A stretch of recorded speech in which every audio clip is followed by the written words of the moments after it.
Hi, I'm Catherine. I'm Teresa. And we are the co-authors of the book, Pass the Baton, Empowering All Music Students. Our goal is to share stories of educators who are passing the baton and empowering their music students.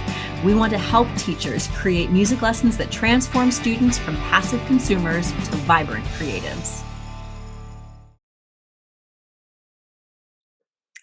Okay, well, welcome back. It's so good to be here. And Catherine and I are joined today by an awesome music educator I actually stumbled upon online, go figure, named Brian Ackles. Brian, thank you so much for joining us. My pleasure. Thanks for having me.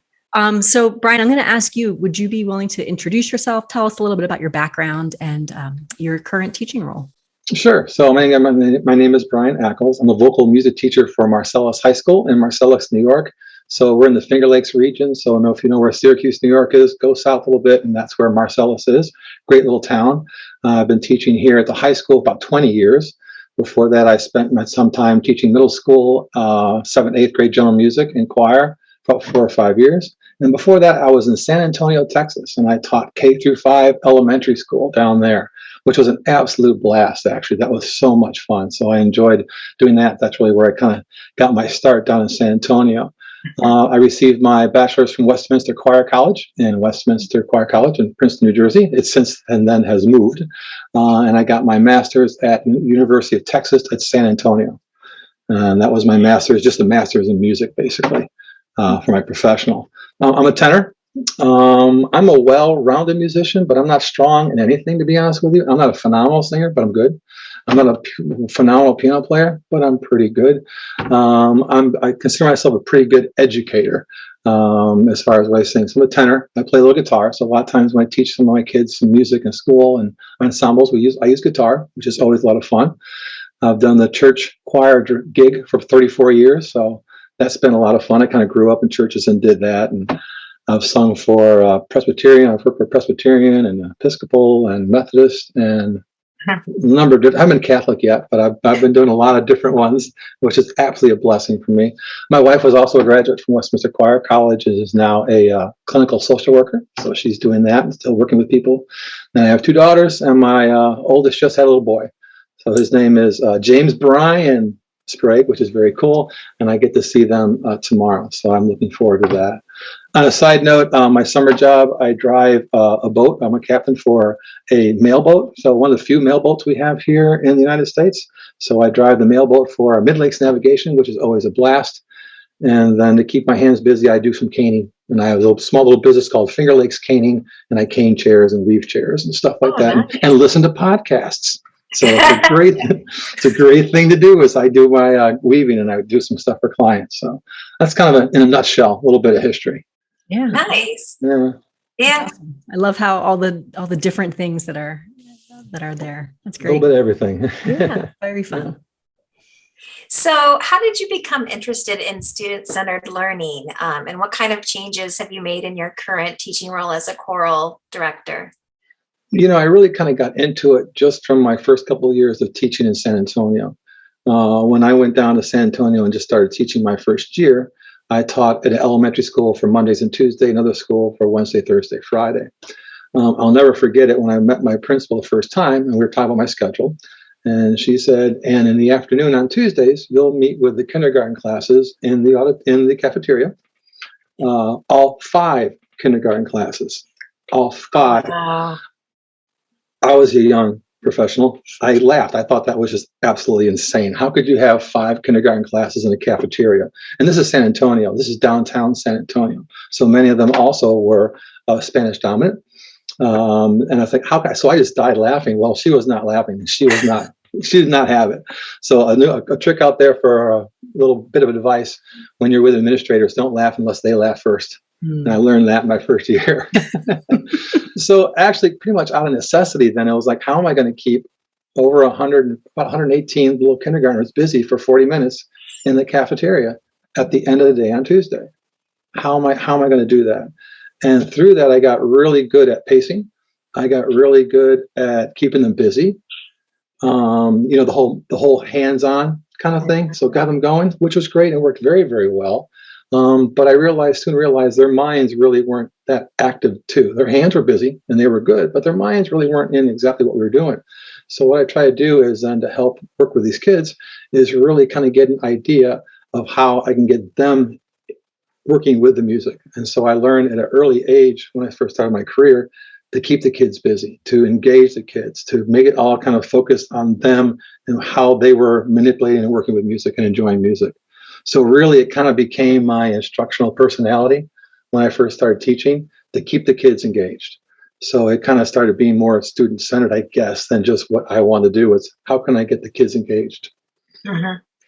I don't feel like that was normal at that time. That's not how I was taught. Right.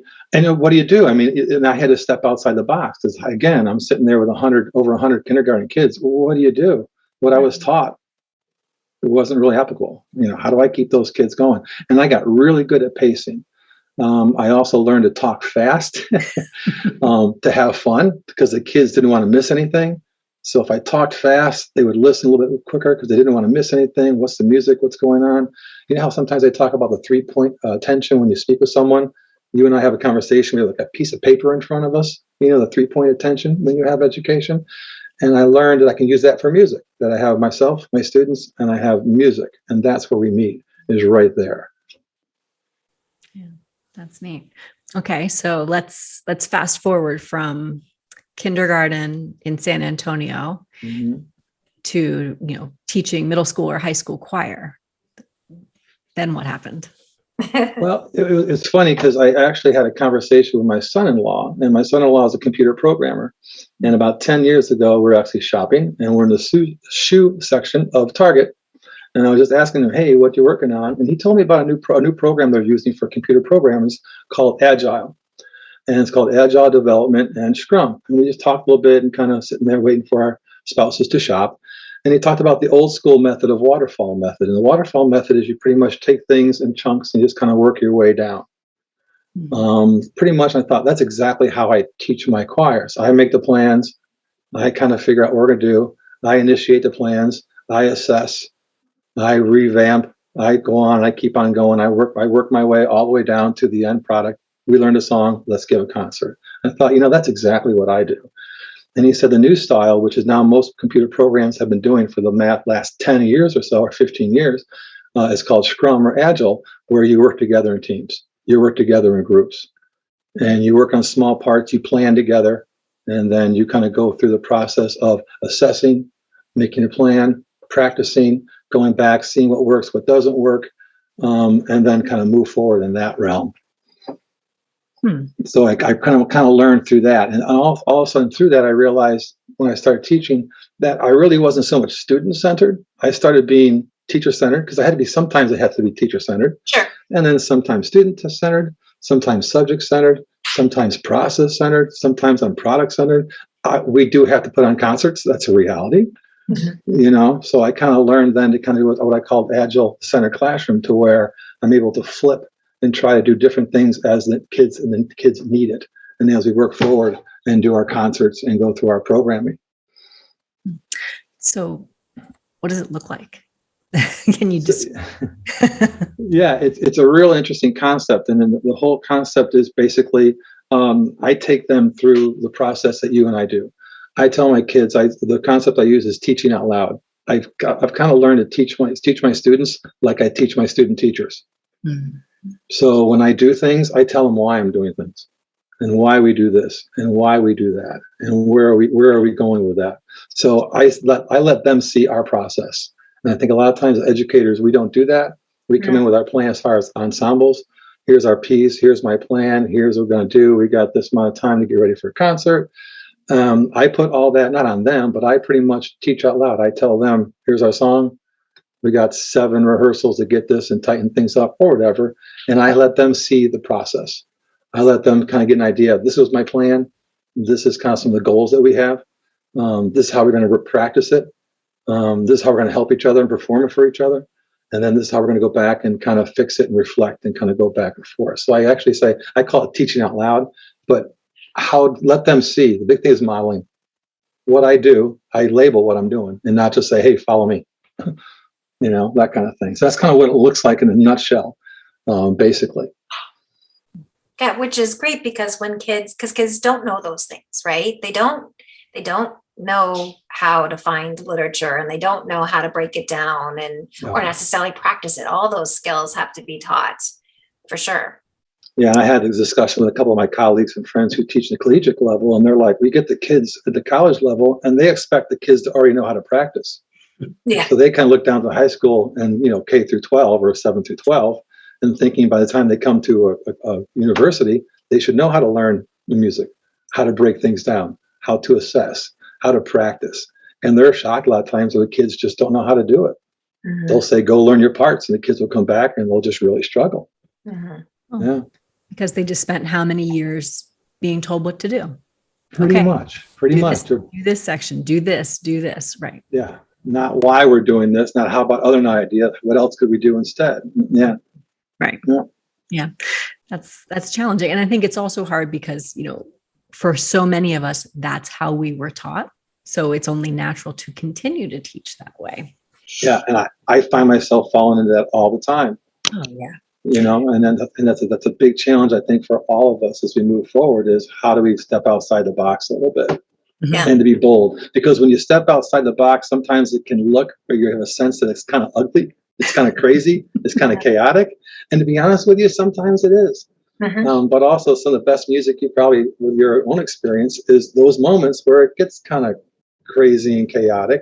And it's like, whoa, that never happened before. That was cool. Do that again. It's Right. that kind of thing, Yeah.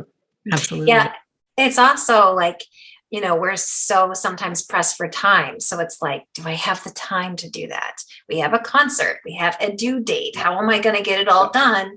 If I kind of open this up, it's so much easier to control it all and plan it out. And yet, like you said, all of these things along the way happen, the engagement through the kids, like the end result, when you give a little bit of it to the kids, it's amazing like what they come up with or what they do with it or just how into it they are because they were part of the process, which I think is why you probably do all of your hobbies and things because you enjoy the process of making something, And it's good for them to see that they can do it. Mhm. And I think that's what's kind of almost scary for them because before in a lot of other classes, I'm afraid they do the same thing. The teacher gives them the lab. Mhm. Here's my lab. Do these steps and you will succeed. And I'm saying, what's the lab you're going to make to learn this skill? And they look at me like, what? It's like, yeah, what do we need to do? And that's why I go back to a little bit of teaching out loud that in the early time I spend with my kids, I tell them what I'm doing and I relabel things like little things like stopping and locking, hit a note and stop and hold it, figure out what it is, do your counting first, do your solfege, whatever, give them those skills. So that when I leave, well, I don't leave, but I'm in the classroom, but when they're in their small groups working, they go, what do we do? And I said, use your skills. I have a poster up on my wall and it shows them a couple skills and steps that they can take. I didn't make that poster. We made it together. And then I hang it on the wall and say, look over there and use those skills that you think you need to do. And they start going, oh, I kind of need to do that, right? I go, yeah, I'm not going to do it for you. And the time thing is what you brought up, which is really interesting, is like one of the biggest thing I think a lot of educators look at, go, I can't spend the time. Mhm. The cool thing is once you learn it, it actually goes almost twice as fast because instead of your string section or your trumpet section or your soprano section sitting there while you're working with somebody else, you can say, all right, you go work on what you need to do, which is what? The thing is, a lot of it is not me telling them what to work on. We all have done that. And I think a lot of times my colleagues read my articles and read my work and say, well, that's just like sectionals. And it's not. It's not me saying, go work on page 5, go work on page 6, go work on. It's me asking them, read through it, mark on a sticky note, where were the bad spots? What do you need to do, tenors? Because the cool thing is, then the tenors go work, the altos go work, the sopranos go work, and the basses go work on different parts, and we actually save time. And then we bring it together and we kind of move forward and assess and go on. It works out really cool.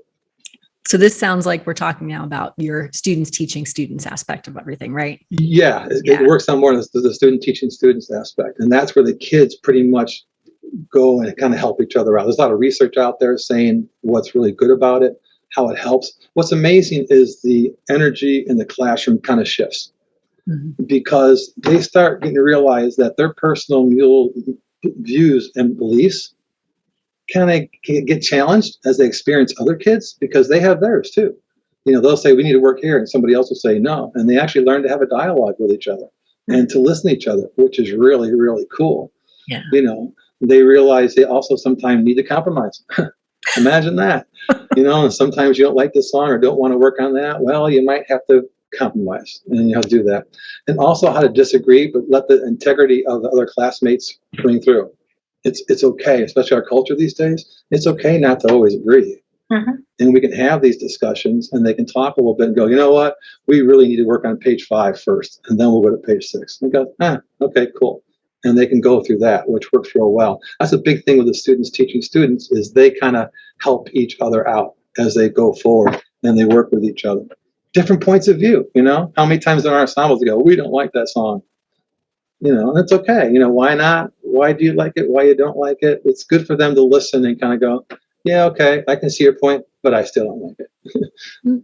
And for them to know that it's okay to not like it, but that it's still part of what we're doing. Right. And to trust me, I tell them a lot. I said, trust me what I'm doing. I mean, we talk a little bit about, we have our standards and we have our curriculum. And I show that at the beginning of the year. I say, folks, just like you have in math and science, I have mine too. You wonder why we're doing French? Well, that's part of we need to do 4 languages. I mean, that's why, And at that point too, when I do the French, I don't do the French. We were doing that today in class. The kids read it. I have great kids who are French 4, and they're awesome. And so I have kids who volunteer, and they read the French, and then we copy after them. If I need to tweak it a little bit and throw a schwa on the end for singing French, I'll say, yeah, and in sung music, unspoken, you wouldn't say that, but for sung, we'd add a schwa on the end, put the whatever. They're like, yeah, okay, whatever. And they mark the music, and on we go. I have one student, we're going to do a German piece, and one student, he went on, I forgot what the app is, Duolingo or something. You guys know it? Oh, yeah. He has taken off. Half of my board, he's put all the verbs down, and he's got all this stuff. He's writing all this German. So it's like, all right, fine. Sylvester, you go. And when we do the German part, I'm going to let him teach the class. And there's a couple things I need to tweak. I'll tweak. But I'm going to let him kind of lead a little bit. And then the other kids go, oh, wow, well, if he can do it, then maybe I can do something else also. And it's really empowering. So a lot of it I see with the kids is a little shift in the ensemble and in the classroom. It's really cool. Yeah, I think it's so cool to have kids honor each other's strengths, right? Like, you take this one because you are, awesome at this. And it's great that kids get to kind of shine when it's their strength. Yeah, and one thing I do in my class, it's called the subject matter expert. This pulls a little bit back to the Scrum and to the computer programming. And they have what's called a subject matter expert. And I tell them the first day of class, I said, every single one of you has something to give our ensemble. Every single one of you. So you may be really good and really hear little things on our text. Well, we need you. You may be really good and have perfect pitch. Well, we need you. You might be really good, and there's a little bit of conflict or in a small group. You might be able to kind of smooth it over and have great skills to kind of work the group. So every single one of us has some kind of gift and something that we can give. It's called subject matter expert. And they can help each other, and they realize, oh, okay, I have something. And in our ensembles, like I'm sure in some of mine, I have some kids who want to be there. I have some kids who are kind of told to be there. Mom wants me to sing. So, and those kids are real important. I treat those kids just as importantly as all my students. So let them know that they are valued and they need to do it. So I think it's really important because it brings them into the whole learning environment again. And they realize, oh, I got something I can give the group. So yeah, you really do. That's great. Yeah. That's such a good point to think about. Kids are all there for different reasons, and some of them might not view themselves as the best musicians, but being sure to emphasize that they still have a valuable part of that class as a musician, and however, they're that subject matter expert. Yeah, and I'm sure you've also had the experience too, where some of these kids are phenomenal musicians, but they don't think they are.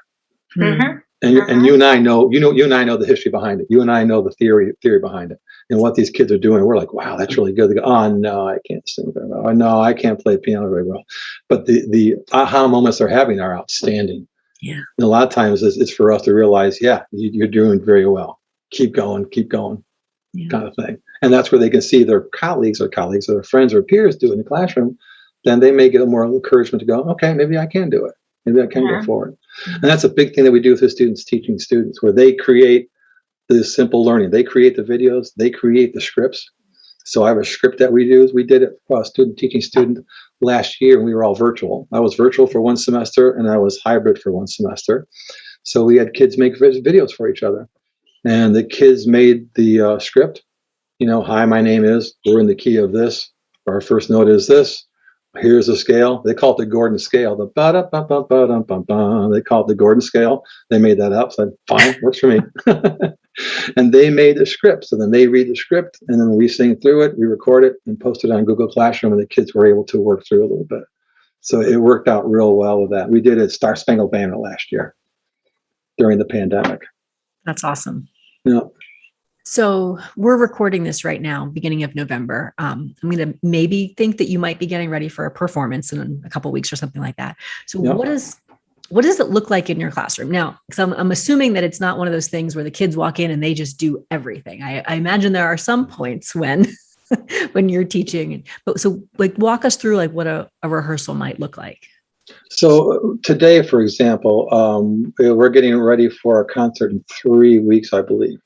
One of my colleagues asked for a rehearsal score. Rehearsal scores for Carol of the Bells, the basic, the traditional one that all choirs sing. Mm-hmm. And if you look online, there's teachers singing it. There's people playing piano, but just not a choir singing, just a normal high school choir, not a professional who's 40 years old, it's just a nice high school kid singing. So the kids came in today. We warmed up a little bit. I led them through warm-ups. And then we started working on Carol of the Bells, and we sang through it. And then we talked about when we're going to do this video for our colleagues and put it on YouTube for students teaching students, what would they want to see? If you had to learn this, what would you want? Because I said, I can give you my teacher and say, we're going to do it this way. We're going to do it this and this and this and this. Let's record. Do a good job, guys. We went through and sang it and said, okay, how can we best do this for our video that we're going to make? At the same time, I'm also, without them realizing it, the way they do realize, I'm also tweaking Carol of the Bells up for the concert. And Carol of the Bells is going to be really good because they're working really hard to make this video nice. So it's actually, I get, again, kill two birds with one stone. I'll be able to help our colleagues and have a good rehearsal track. So they'll hear just soprano with the SATB background, all the altos sing with the background a little bit. And also while they're doing that, in order to do that, I said, we can't have wrong notes. Mm-hmm. So we broke off real quickly and we went into our corners, and I said, choose one person, I don't care who it is, choose one person in each section, and they sit there and listen and make sure that we're not having wrong notes. And they sang through it and they listened. And then every time we do that, we always sing for each other. So we sang through it once, and I asked tenors, I said, what did you work on? And they said, measure 35 to 40 or something. And I said, all right, please, they sing it for the choir. They're used to this. So they count themselves off. I don't. They give themselves the pitch. They count themselves off, and they sang through it. And we went around the room. Basses had a problem with first entrance. Starts on la. And they were missing that like crazy. So they were working on that today. I said, all right, basses, what'd you work on? They said, we worked on our first entrance. And so they sang it for us. And so at the end, each group sang, and then we put together to get ready for the concert. So now I'm getting ready for the concert and doing the video, but now that's tightened up. That arrangement of Carol of the Bells is the one we all know. Mm-hmm. But I haven't had the kids in choir for about 1.5 years because of COVID. And all of a sudden, for me, they're making mistakes that we never would have made before. You know, have you noticed that in your own teaching, the momentum that we had these last couple of years, the brakes have been put on, and it's been put in reverse. And all of a sudden, because that's a song we always do, and all of a sudden I'm having to do things and regroup a little bit, and having them go in their smaller groups and sing for each other worked out phenomenally. And then we put it together. One thing we always do at the end is called retrospective. So they do that again. This is borrowing again from the computer programmers. They always ask 3 questions. What went well? What didn't go well? And what can we do better next time? I tell them I do that for every class that I have. After every rehearsal, I ask myself what went well, what didn't go well, what we do better next time. I do that every year. I say next year I'm going to try to be a better teacher than I am this year. And we do that also in the classroom. So as they went through and worked in their groups today, bases really quickly. What went well, we got the part. What didn't go well? And we kind of screwed around a little bit. We didn't stay as focused. I said, okay, well, what could you do better next time? and not screw around as much maybe or something. They're just going to do that. And it works out well. And they're screwing around is getting off top and laughing for a second and getting back on. So no big deal. So that's kind of what my classroom looked like today. And then we sang through Carol the Bells, got that pretty tight. And also they just decided how we're going to record it and how we're going to put it, where to put the phone, all that kind of stuff. We made all those decisions. And then we ran through one more song, the Snow Carol. It's a rendition of Still, Still, Still. That's our German piece. And we ran through that a little bit too today. So each day is different. It's not that we're totally always student-centered and students just run the classroom. Right. That's why I call it Agile centered classroom, because sometimes, I say it is about me, but sometimes I need to drive. Mm-hmm. This is it. Sometimes we got to get ready for that concert. Yep. It's just a reality. And they know it too, which is cool. And they kick in. So that's kind of a little bit of what the classroom was today as we get ready for Carol the Bells again. Yeah. And I'm sure, this was not what it looked like on September 1st, right? You had to work through, especially coming out of the pandemic teaching, you probably had to work through putting these systems in place and making sure they understand expectations on all of those things. Yeah. And that's what was so important. It's one thing wonderful about the Agile development instructional framework that I developed, because it's a framework that works, I'll say works for everything, but it gives you a framework that they can understand, that you can understand, that you're able to use in a lot of different contexts. Yeah. And they kind of get the idea. You can have different opinions, sure. But remember, we're all subject matter experts. So we got to kind of listen to the other person and see what they're kind of bringing, that kind of thing. So it takes, what's real important, and I'm sure, and that as veteran teachers, and also for younger teachers, is to lay down that foundation. And that's our first 2 or 3 weeks.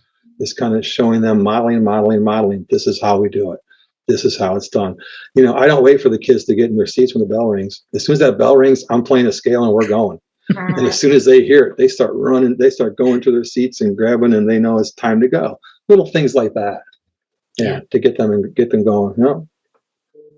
And I think too, even what you were talking about with asking them how things went, right? The 3 things, like that is great for helping you plan. Right, the plan with idea that then if they say, we really need more work on this, like, okay, I'm going to save some time for some group work, small group work or whatever. But it's a great way, right, to inform your planning for the next couple of rehearsals or whatever. Oh, most definitely. I talk about, controlled chaos kind of thing. A couple of years ago, I ordered sticky notes and I said I wanted 3, but I got 3 packs of 12.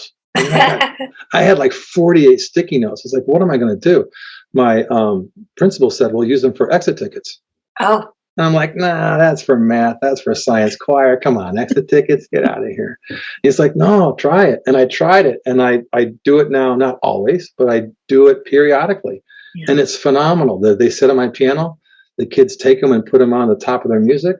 And I say, all right, how did it go? And I may choose a song. And they'll say, okay, and I got a sticky. I'm big on. I'm kind of old school. I mean, I love my technology, but I'm old school. I have a couple of flip charts, those old paper flip charts, and I'll put one for soprano, alto, tenor, bass. I said, just jot down your one part where you really got to work on, and as you leave, just pop it up there. And then they'll just pop it up there, and then when they come in, actually rehearsal, I go and I look at the tenors, and that's their lesson plan, or starts putting together my lesson plan for the next rehearsal.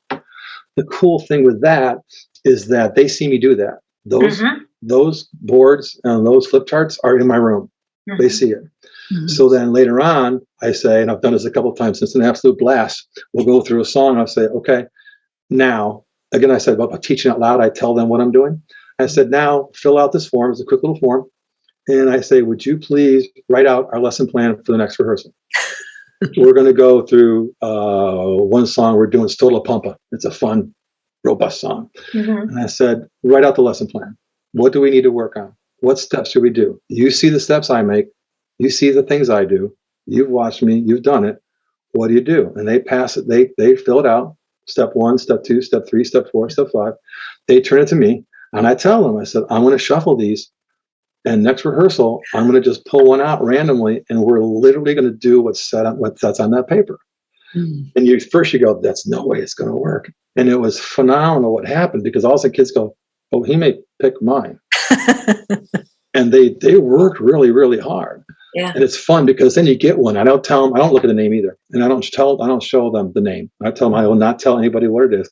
And you can tell someone goes, that's an alto, because you can tell everything they chose was exactly wrong. Yeah. And someone goes, that's a bass, because you could tell everything they were working on was the bass line kind of stuff. So things like that. So it's a lot of fun with the kids. And you think, oh, I'm giving away, I'm going to lose time. Imagine if all the people in our ensembles kind of thought like a director. Yeah. Can you imagine? Then all of a sudden, when you stop and you got to talk with the altos for a section, you can hear a bass over there humming his part. Mm-hmm. He knows he's missed something up. Or you see a tenor over there marking something, and you may see a couple altos chit-chatting, once in a while. It's like, ladies, come on. And they'll get back into it. But it's really, really cool. It's a fun thing that I do with them. And again, it empowers them knowing, it does make a difference what I think and kind of what I do. Mm-hmm. And it puts me on call a little bit to make sure I'm well planned. I kind of know my rep. I know what I'm doing because they're going to follow my model. Mm-hmm. And if my model is nice and strong, they're going to go, oh, well, I'll just do what we've been doing. So yeah, that's it. And if I'm off a little bit, they go, how about if we try this, Mr. Ackles? And I go, okay, let's give it a shot. And sometimes it works and sometimes it doesn't. And then we just kind of move on. Because as you and I know, as veterans teachers, sometimes things we try work and sometimes don't. Yep. That's why That happens. Mm-hmm. we pivot, we reflect, we try something different. What went well, what didn't go well, what will I not do next time? Too funny. Well, what advice would you give a teacher looking to try something, like this with their students? I guess the first thing is, first of all, realize that you are a model. Just model. Realize when you're up there, you're modeling, whether it's your gestures, your smiles, your demeanor, kids walking in a room. First, realize you model, and then kind of decide where you feel comfortable starting. Because it can be kind of scary. And someone walking in can go, it's awful noisy in here because you have 4 different groups singing, people are talking, they're writing out. It's like, this is not a choir rehearsal. It should be a person up there standing, conducting, the class should be listening to you, and then you should be fixing things and telling them good, no, yes, thank you very much, and that kind of stuff. So a lot of it is trying to figure out where you feel comfortable starting. What works really well with the Agile development instructional framework is that it kind of gives you that framework. It gives you terminology. It says, great, you're all subject matter experts. You're all important. It even has something called production blocking, which is when you get off track, and we all do. And my kids now call me out on it once in a while in class because we'll be talking. We all get to that, and we'll be saying something, and we'll all laugh or something. Go, Mr. Ackles, you're production blocking. I go, my bad. Okay, back to the music, and off we go, kind of stuff. So it's great because you just got to find a good framework to start with. So I mean, it's model. Basically, is what it is. You know what you're doing. There's a lot of things I think is like the teaching out loud. I think is huge. I don't think we sometimes give our kids enough credit. Mm-hmm. Or sometimes we give kids credit to the ones that we consider quote unquote talented. Mm-hmm. And so we kind of give it to them and not really pull out the other ones. So I think it's really important to kind of get an idea of that, really drawn forward, but to really get an idea of where you kind of want to start. There's great stuff out there. You're aware of the self-regulated learning. You can start reading up on a little bit and kind of help the kids there. Self-directed learning, experiential learning theory. That's a really cool thing by Kolb, and Kolb, if you read that. They have an educator role profile, which is a lot of fun to take. So you can get it online. It's called a KERP, and you can look up online. It's our educator profile, and you can go answer these questions, and it'll tell you where you sit. Are you more of a facilitator? Are you more like an expert? Are you more of an evaluator? Are you more of a coach in the classroom? What's your style? So maybe the first step really is to take the Kolb and Kolb role profile. Really kind of cool because it makes you think back, it makes you look back. How do you hold yourself in the classroom? Yeah. And again, it's just kind of a window in you. It's not anything to worry about or be upset or anything. But kind of get an idea. When you teach, when you think about your teaching, are you more facilitators? Are you more the expert? Because I know professors I've had, some of them were the expert. Yes. Remember those, right? Oh, yeah. And they kind of need to be. It's college, going for masters, and they need to be. And then those who are kind of more of a coach. those who are more of a facilitator. So maybe a good thing is to kind of start there and see what your tendency is. And then just do some reading, understanding by design, cognitive coaching, great stuff. UDL, Universal Design for Learning. There's some great stuff out there. I guess the big thing is just to find something you're kind of interested in and not to be afraid of it, just to jump in there, and chaos is good sometimes, It is. Keeps it interesting for sure. It does. Absolutely. Oh, this is awesome. There's been so many moments where I'm going, yes. I'm just agreeing with everything you're saying, and just picturing what the classroom must look like and how fun that is. So if people wanted to learn more about your work, maybe even connect with you, how could they do that? They can always email me. It's just brianoackles@gmail.com. Very, very simple. I also have a monthly blog for CoralNet for ACDA. It's called Leading Voices, and you can always just it's every month. It comes out the first Wednesday of every month, and you'll see blogs that I post about a whole bunch of different things. When I first started blogging, I told my daughters, I said, what am I going to write about? And they said, Dad, just write about what you're doing with your kids. So that's pretty much what you're going to get. You're going to get literally what I'm doing with my kids, and kind of what my kids and I are working on, and what we're doing a little bit. So I think a little thing is you can kind of follow me on the blog, and also always email me at brianoackles@gmail.com. I'm always up to fun talking to my colleagues. Good. Yeah. And the blog is where we both, originally found your work. I'm just like, oh, this is so exciting. Nice. It's so fun to read. Awesome. Good. Thank you so much for spending the time to talk to us tonight. We really appreciate it. My pleasure. Thanks for having me. I appreciate it. Thanks for joining us. Make sure you subscribe below. And follow us on social media. I'm at Musical Teresa. I'm Singing Finch 1. And you can follow the hashtag #PassTheBatonBook.